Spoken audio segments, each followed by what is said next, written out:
Selamat pagi sahabat Cakrawala yang diberkati Tuhan kita Yesus Kristus. Salam jumpa pagi ini sahabat Cakrawala dalam kasih dan anugerah Allah. Senang sekali pagi hari ini, di hari yang baru kita dapat berjumpa lagi dalam program acara Renungan Pagi Oasis Fajar. Saya Letnan Jeffrey Manansang akan menemani sahabat Cakrawala. Kita akan bersama-sama merenungkan bagian firman Tuhan yang akan menjadi landasan kehidupan kita. Secara khusus ketika saudara dan saya menjalani kehidupan di masa-masa yang sulit ini, sehingga saudara dan saya terus menjadi orang-orang yang percaya kepada Tuhan. Sahabat Cakrawala yang diberkati Tuhan, sebelum kita merenungkan bagian firman Tuhan, saya mengajak kita untuk satu dalam doa. Mari kita berdoa. Bapa di sorga, Tuhan Yesus Juru Selamat kami datang kepada Tuhan pagi hari ini bersyukur kepadamu, sebab pertolongan penyertaan Tuhan dalam hidup kami sepanjang malam sudah kami nikmati. Pagi ini Bapa, kami siap kembali untuk menjalani segala aktivitas kami di akhir pekan ini. Kami tahu dan yakin bahwa tangan Allah itu selalu bersama-sama dengan kami. Olehnya Tuhan, kami mohon supaya pagi hari ini, mengawali hari ini, kami mohon supaya Allah berfirman bagi kami. Kami boleh belajar dengan baik, kami boleh melakukan dengan benar apa yang Tuhan mau dalam kehidupan kami. Hamba-Mu yang akan berbicara atas nama Tuhan pagi ini. Tuhan berkati, Tuhan urapi, sehingga benar-benar hamba-Mu dapat menyampaikan maksud isi hati Tuhan bagi semua pendengar setia Radio Cakrawala. Berfirmanlah Bapa, kami siap mendengar. Demi nama Yesus Kristus Tuhan kami berdoa. Amin. Amin. Sahabat Cakrawala yang diberkati Tuhan kita Yesus Kristus, seperti yang sudah saya katakan di beberapa waktu ini, bahwa saudara dan saya sedang ada dalam masa-masa atau minggu-minggu di mana kita akan memasuki minggu-minggu kesengsaraan Tuhan Yesus. Dalam kalender gereja, sahabat Cakrawala, ini disebut sebagai minggu-minggu Rabu Abu, di mana minggu-minggu ini akan mendahului minggu Prapaskah yang akan kita jalani atau kita masuki pada minggu ke depan ini. Nah, sahabat Cakrawala yang diberkati Tuhan kita Yesus Kristus, kalau kita melihat keberadaan kehidupan di tahun 2021 ini, seolah-olah saudara dan saya diperhadapkan dengan banyaknya hal-hal yang tidak masuk akal. Bagaimana mungkin saudara-saudara tahun 2020 kita begitu disibukkan, kita begitu dikejutkan, kita begitu dibuat bingung dengan virus corona. Belum lagi selesai virus corona tahun 2020, kita masuk 2021 masih dengan pergumulan yang sama. Tetapi kalau kita lihat kondisi di negara kita, bahkan ada tantangan yang lebih berat. Saudara-saudara, bulan Januari yang lalu kita dikejutkan dengan tragedi jatuhnya pesawat Sriwijaya Air SJ182. Dan itu menyisakan duka yang mendalam bagi seluruh masyarakat Indonesia. Di awal tahun dibuka dengan duka, dilanjutkan lagi dengan banjir di Manado dan di tempat-tempat yang lain. Dan saudara-saudara, seolah-olah kondisi ini memberi sebuah kesimpulan bagi kita bahwa tidak ada lain saudara dan saya sedang berada di akhir zaman. Nah, saudara-saudara yang diberkati Tuhan, sebagai orang-orang yang ada di akhir zaman, saudara dan saya sedang menghadapi kondisi-kondisi kehidupan yang tidak mudah. Tidak juga dapat kita pahami, tidak dapat kita mengerti sepenuhnya.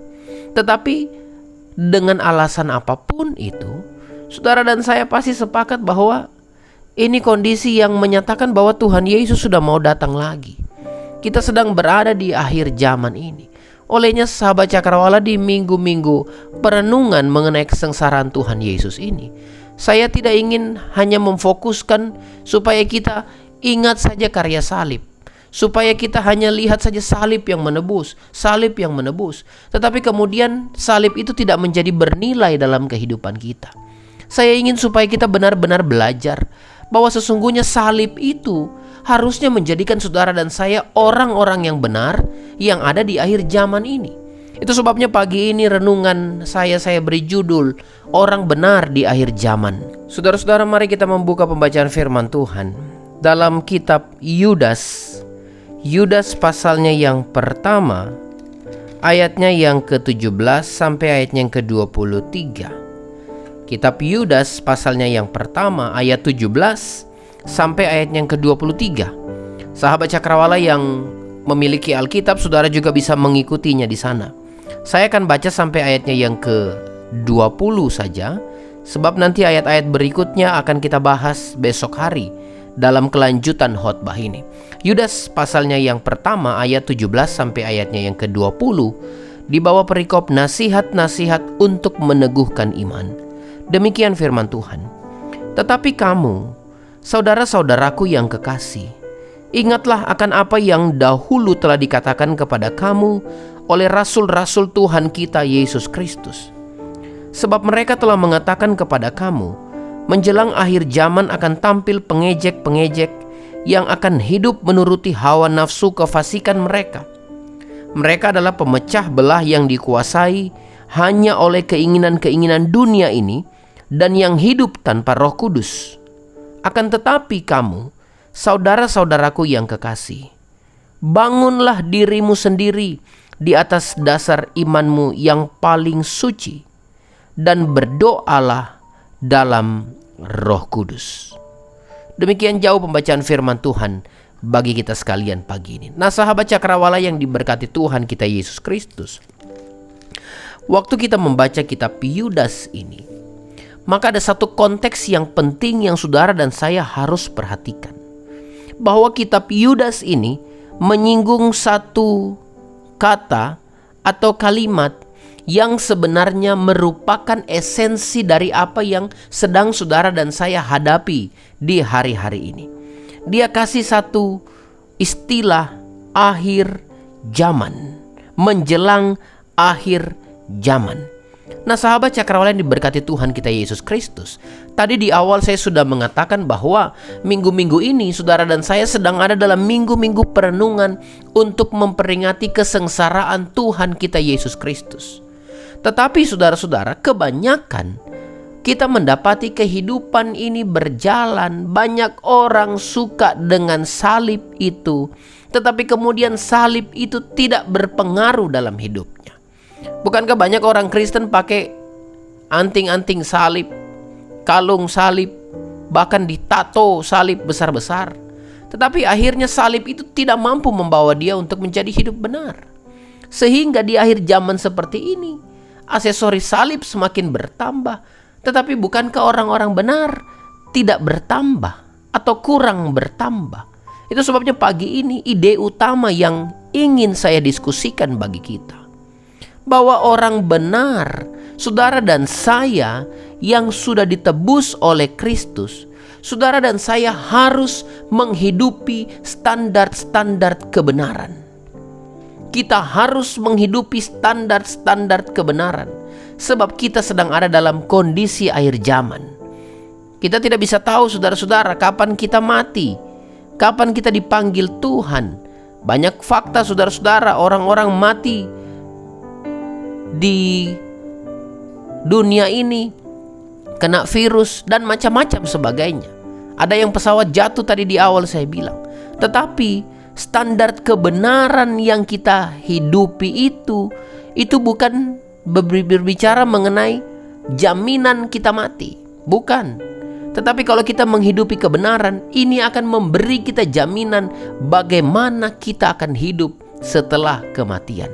Nah, saudara-saudara, ini sebuah komparasi yang panjang. Yesus menebus saudara dan saya supaya saudara dan saya menjalani kehidupan bukan saja di dunia ini, tetapi kita juga menghidupi kehidupan di sorga bersama-sama dengan Yesus. Itu sebabnya kita harus dengan tekun menghidupi standar-standar kebenaran di akhir zaman ini. Nah, pertanyaannya saudara-saudara, bagaimana standar kebenaran yang harusnya kita miliki sebagai orang-orang benar di akhir zaman ini? Nah, saudara-saudara yang diberkati Tuhan kita Yesus Kristus, kita akan lihat yang pertama, dan saya bahas yang pertama dulu. Besok kita akan lanjut dalam bagian berikutnya. Bagaimana standar kebenaran? Dalam Yudas 1 ayat 20 dia bilang begini, akan tetapi kamu, saudara-saudaraku yang kekasih, bangunlah dirimu sendiri di atas dasar imanmu yang paling suci, dan berdoalah dalam Roh Kudus. Standar kebenaran yang pertama adalah saudara dan saya membangun diri sendiri di atas dasar Kristus. Nah, saudara-saudara yang diberkati Tuhan, sahabat Cakrawala, pendengar setia, Yudas merupakan seorang saudara Yesus. Awalnya dia tidak percaya Yesus. Ya wajar saja, saudaranya bagaimana dia bisa percaya? Lah mereka makan sama-sama, mungkin mereka bermain sama-sama waktu kecil, tiba-tiba waktu dewasa dibilang ini Mesias. Wajar saja saudara-saudara kalau dia tidak percaya. Tetapi setelah peristiwa kematian dan kebangkitan Yesus, Yudas kemudian menjadi percaya. Nah, kalau kita lihat dalam surat pendek ini, hanya satu pasal ini, Yudas itu selalu konsen pada tema-tema tentang tantangan akhir zaman. Dia menyisipkan nasihat-nasihat penting tentang bagaimana kehidupan umat percaya seharusnya menjelang kesudahan zaman ini. Nah, penekanan yang penting Yudas beri dalam ayat 20 ini juga. Dia bilang membangun diri sendiri di atas iman. Ini merupakan sebuah standar kebenaran yang utama. Membangun diri sendiri, saudara-saudara, dalam bahasa Inggrisnya terjemahan lain bilang building up, merupakan sebuah kata yang dapat diartikan membangun di atas. Nah, melalui tinjauan ini kita melihat sebenarnya bahwa yang penting itu bukan bangunannya, tetapi dasarnya, saudara-saudara. Ini berbicara tentang di mana tempat kita berdiri. Dasar dari bangunan hidup itu yang disebut Yudas sebagai iman paling suci. Nah, apa itu iman yang paling suci, saudara-saudara? Saya coba melihat bahasa asli dari kata iman yang paling suci ini. Diterjemahkan dari bahasa Yunani, hagiotate pistis, di mana hagiotate ini sebenarnya adalah bentuk superlatif dari kata hagios. Nah, dalam aturan bahasa Yunani, saudara-saudara, kata sifat, hagiotate tadi kata sifat, kemudian kata sifat yang diubah ke dalam bentuk superlatif, artinya dia mendapat penekanan paling tinggi. Sehingga yang dimaksud Yudas dalam bagian ini adalah iman yang paling suci, iman yang paling tinggi, iman yang tidak dapat dibandingkan dengan apapun. Nah, Alkitab bahasa Indonesia sehari-hari menerjemahkan iman yang paling suci itu tidak lain adalah pengakuan bahwa Yesus adalah Tuhan. Sehingga kalau kita lihat dari terjemahan kata-kata ini, Yudas mau bilang bahwa kita harus membangun diri di atas pengakuan bahwa Yesus adalah Tuhan. Nah, saudara-saudara, kalau ada iman yang suci, apakah ada iman yang tidak suci? Ada. Surat Yudas ditujukan untuk melawan ajaran palsu. Ternyata ada imam-imam, ada hamba-hamba Tuhan yang mengatasnamakan mereka hamba Allah, kemudian menyalahgunakan jabatan itu. Terutama dalam konteks ini, saudara-saudara, dalam penulisan kitab Yudas, banyak imam-imam mereka menyalahgunakan jabatan mereka, menyangkut uang, menyangkut seks. Mereka menyalahgunakan itu. Mereka tahu tentang Tuhan, mereka mengaku Yesus adalah Tuhan, tapi tidak menghidupinya. Saudara, ingat, sampai di sini kita melihat bahwa iman ada yang suci, ada yang tidak suci.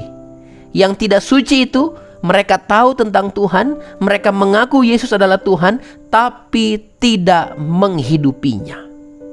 Saudara-saudara, apa relevansinya bagi kita? Di akhir zaman ini, saudara dan saya dituntut untuk kita ada dalam sebuah koreksi diri. Apakah hidup kita ada di atas pondasi yang tepat? Ataukah kita mengaku bahwa Yesus Tuhan, tetapi hidup kita tidak dibangun di atasnya? Ciri-ciri orang yang dibangun dalam Kristus adalah orang yang siap untuk membangun diri sendiri. Saya ulang, orang yang ada dalam Kristus adalah orang yang siap untuk membangun diri sendiri. Oh, saudara-saudara, saya mengajak kita untuk serius memikirkan hal ini. Sebab membangun diri sendiri ternyata jauh lebih menguntungkan daripada membangun orang lain di akhir zaman ini. Memang benar, saudara-saudara, saling membangun itu perlu, betul. Tapi jangan sampai kita lupa. Kita sibuk membangun orang lain, Kita sibuk kritik dia, kita sibuk beri masukan orang lain, kita sibuk perhatikan hidupnya, tapi kita tidak bangun diri sendiri. Saudara-saudara yang diberkati Tuhan, sampai di sini jangan kita sibuk membangun orang lain dan kita lupa bahwa iman kita tidak dibangun. Bukankah kita mendapati banyak orang-orang percaya, banyak orang-orang di dunia ini yang seperti ini. Kalau lihat orang punya salah, seolah-olah dia paling benar di dunia. Oh, ini salah, harusnya begini. Oh, ndak bisa begini pendeta, harusnya begini. Oh, ndak bisa begini penatua, harusnya begini. Oh, ndak bisa, ini salah. Saya sebagai opsir setempat yang sudah lama melayani, oh ndak bisa. Saudara-saudara ingat, di akhir zaman ini Yudas bilang, tampil banyak pengejek-pengejek. Tampil banyak orang yang suka ejek orang lain. Dia suka lihat orang punya salah, tapi lupa bangun diri sendiri. Saudara-saudara, firman Tuhan membalikkan cara pandang kita. Kalau realita akhir zaman itu banyak menyita fokus kita, banyak. Virus corona menyita fokus kita, bencana alam di mana-mana menyita fokus kita, kesulitan ekonomi menyita fokus kita, sakit penyakit menyita fokus kita. Saudara-saudara, jangan terpancing. Jangan sampai saudara dan saya terpancing. Kita buka suara dan memberi komen. Hati-hati, jangan fokus sama orang lain. Ini akhir zaman. Kita harus melepaskan diri dari itu untuk kemudian kita melihat kepada diri kita sendiri. Jangan protes, fokus protes anaknya orang. Anak sendiri tidak dididik. Jangan sibuk protes urus penampilan istri orang. Istri sendiri tidak diurus. Jangan sibuk memperhatikan rumah tangga orang. Rumah tangga sendiri tidak diurus. Jangan sibuk memperhatikan harta orang lain, saudara-saudara, dengan iri hati, sedangkan diri sendiri lupa kita urus. Kita bandingkan, aduh dia pendapatan sekian, harusnya perpuluhannya demikian, tanpa kita ingat kita juga punya kewajiban. Saudara-saudara yang diberkati Tuhan, hati-hati. Akhir zaman ini jangan suka membangun orang lain saja, tetapi membangun diri sendiri. Saudara, orang yang membangun diri sendiri pasti akan jadi teladan bagi orang lain. Percaya saudara-saudara, bahwa ketika kita membangun diri sendiri, maka apa yang terlihat dari diri kita itu akan menjadi teladan yang baik. Standar kebenaran yang pertama, bukan waktu kita sanggup membangun orang lain. Memang sekali lagi saya bilang, saling membangun itu perlu, tetapi yang paling penting dulu, mari kita bangun diri sendiri dalam Kristus. Menasihati orang itu perlu, tapi jangan sampai kita sendiri tidak lakukan apa yang kita nasihati. Sebab kebanyakan kita pintar waktu bicara, tapi sulit untuk melakukan. Bukankah kita lihat banyak hal-hal seperti ini? Menasehati orang, saya kadang-kadang melihat terjadi kekeliruan besar dalam kehidupan orang-orang percaya. Misalnya, mau menasihati orang atau mau tegur orang, saudara-saudara, tidak langsung datang kepada orangnya, tetapi datang kepada Facebook dan tulis di status. Ini aneh, saudara-saudara. Mau membangun tapi tulis di status. Akhirnya semua orang tahu siapa yang dia maksud. Tujuan membangun akhirnya jadi mempermalukan. Saudara-saudara, mari kita di akhir zaman ini, sebagai orang-orang yang sudah ditebus oleh Kristus, kita fokus kepada diri kita. Mari kita bangun iman kita. Mari kita bangun waktu doa kita. Mari kita bangun waktu persekutuan kita dengan Allah. Mari kita bangun kerukunan hidup kita dengan sesama. Mari kita bangun keintiman kita dengan keluarga. Mari kita bangun kasih sayang yang tulus kepada pasangan kita. Mari kita bangun sebuah nilai-nilai yang baik. Karena orang yang dibangun dalam Tuhan pasti menunjukkan progres kehidupan. Saudara-saudara yang diberkati Tuhan kita Yesus Kristus, Anda yang mungkin ada di kalangan perkantoran, mari bangun diri sendiri. Tidak usah pusing dengan orang yang korupsi. Kalau Anda jujur, maka itu jauh lebih baik. Terkadang saudara-saudara dalam menjalani kehidupan ini bingung juga. Kita melihat banyak hal-hal yang tidak benar, banyak hal-hal yang menyusahkan, banyak hal-hal yang seolah-olah tidak sesuai dengan harapan kita, saudara-saudara. Saya kadang-kadang berbicara dengan istri, saya bilang begini, biarlah kita punya hati yang bersih, supaya ketika Tuhan cari orang-orang yang punya hati bersih, Dia akan mendapati kita. Saudara-saudara, biarlah kita punya prinsip seperti ini. Saya juga sedang berusaha menghidupi prinsip ini. Biarlah Anda menjadi orang Kristen, Anda dan saya jadi orang Kristen yang suka memaafkan, supaya ketika Allah mencari orang yang suka memaafkan di dunia ini, Dia temukan, saudara. Biarlah kita menjadi orang-orang yang jujur dalam pekerjaan, sehingga ketika Allah mencari orang jujur, Dia temukan, saudara. Biarlah kita menjadi orang-orang yang setia dalam rumah tangga, sehingga waktu Dia cari orang yang setia, Dia temukan saudara dan saya. Saudara-saudara, ini akhir zaman. Penting untuk kita membangun diri sendiri di atas dasar Kristus, supaya apa yang Kristus lakukan untuk menebus kita di kayu salib, yang akan kita peringati minggu-minggu sengsaranya, adalah sebuah nilai yang besar, yang akan membantu saudara dan saya membangun diri kita, sebab Kristus telah menjadi dasar bagi kehidupan kita. Semoga Tuhan Yesus tolong kita untuk terus membangun diri sendiri di atas dasar Kristus. Kita tahu bahwa Kristus yang sudah menebus kita akan menolong kita, supaya saudara dan saya dalam sebuah janji Allah, janji pemeliharaan Allah, saudara dan saya ditebus, kita hidup bersama dengan Dia, dan pada akhirnya saudara dan saya akan ada bersama-sama dengan Kristus di sorga. Selamat menjadi orang-orang Kristen, orang-orang percaya yang siap membangun diri sendiri di atas dasar Kristus. Tuhan Yesus memberkati kita. Mari kita berdoa. Bapa di sorga, Tuhan Yesus Juru Selamat kami berterima kasih untuk firman-Mu. Pagi ini kami diajar kembali supaya kami serius bangun diri kami. Pagi ini kami diajar supaya kami jangan lihat balok di mata sesama kami, tapi selumbar di mata kami tidak lihat. Pagi ini kami diajar supaya kami jangan terlalu serius protes orang lain tanpa kami mau memperbaiki diri kami sendiri. Biarlah Tuhan melalui firman-Mu ini dapat mengubah kami, supaya kami benar-benar memperhatikan diri kami sendiri. Kami bangun diri kami di atas dasar Kristus. Dengan demikian apa yang terlihat dari hidup kami itu akan menjadi contoh bagi orang lain. Bapak, kami tahu ini akhir zaman. Banyak realita-realita yang seolah-olah tidak sesuai dengan kehendak Tuhan. Tetapi tolonglah kami semua, Tuhan. Biarlah kami menjadi orang Kristen yang jujur. Biarlah kami menjadi orang Kristen yang setia. Biarlah kami menjadi pasangan-pasangan yang tidak selingkuh. Biarlah kami menjadi orang-orang muda yang memiliki prestasi di sekolah dan di kampus. Biarlah kami menjadi anak-anak yang taat sama orang tua. Biarlah kami menjadi orang-orang yang punya iman kuat. Biarlah kami menjadi orang-orang yang terus bergantung pada kekuatan Tuhan, supaya benar-benar Tuhan diri kami ini dibangun di atas dasar Kristus. Kami tahu tidak mudah dengan segala tantangan yang harus kami hadapi.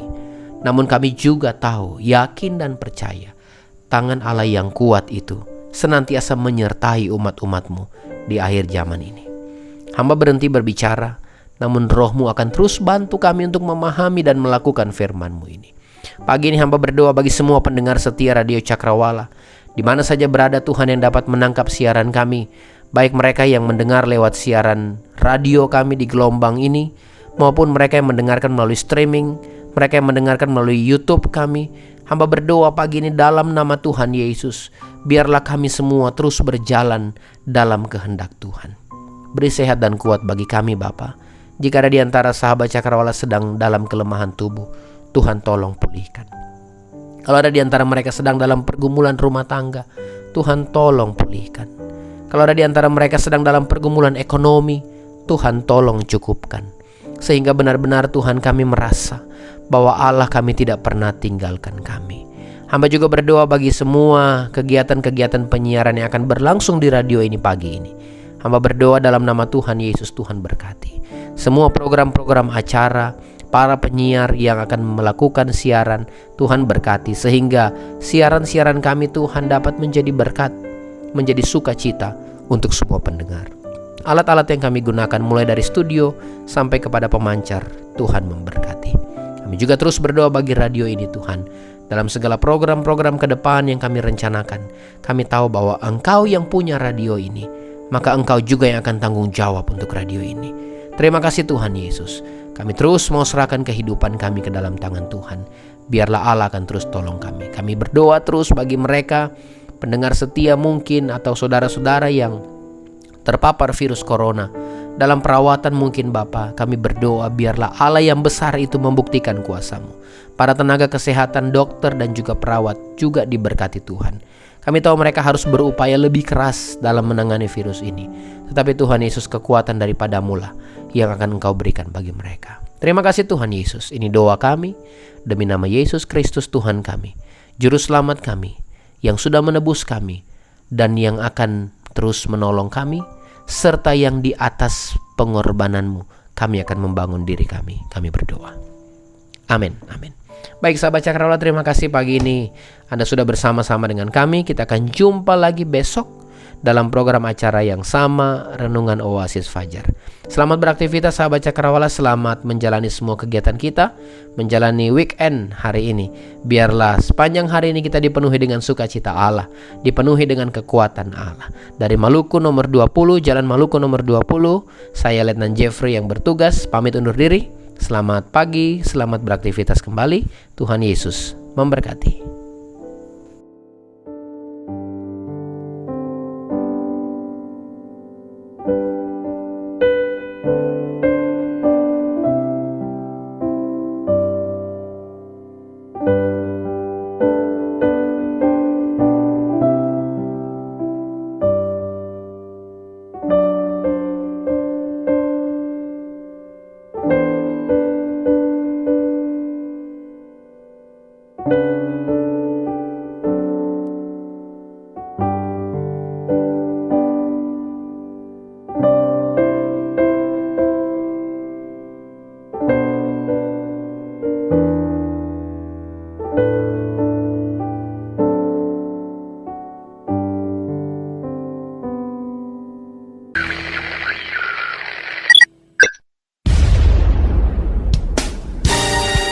Pastikan Anda tetap bersama dengan kami di gelombang 89,2 FM, The New Cakrawala Radio.